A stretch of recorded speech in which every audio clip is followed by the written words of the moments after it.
परिणीति के आने वाले शो में आपको दिखाने वाले हैं कि परी और राजीव दोनों ही लिफ्ट में फंस जाते। दोनों अपनी मीटिंग के लिए जा रहे होते हैं, तब लिफ्ट खराब हो जाती है। यहाँ पर इन दोनों की लिफ्ट रुक ही नहीं रही है और खुल भी नहीं रही है और दोनों ही बहुत परेशान हो जाते हैं।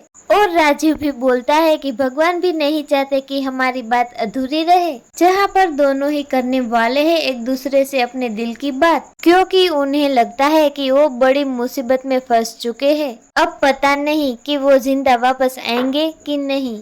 और परी घबरा जाती है और राजीव को अपनी सच्चाई बता देने वाली है, तो उसे लगता है कि आगे की जिंदगी देख भी पाएगी या नहीं। उसकी माँ ने बताया था कि राजीव ही वो इंसान है जिसने तुम्हें मारने की कोशिश की थी। परी राजीव को क्या सच्चाई बता पाएगी या नहीं, आगे की अपडेट जानने के लिए जुड़े रहे हमारे साथ हमारे चैनल माय टॉपिक में। अगर हमारे चैनल अच्छे लगे तो लाइक शेयर और सब्सक्राइब करना ना भूलिएगा।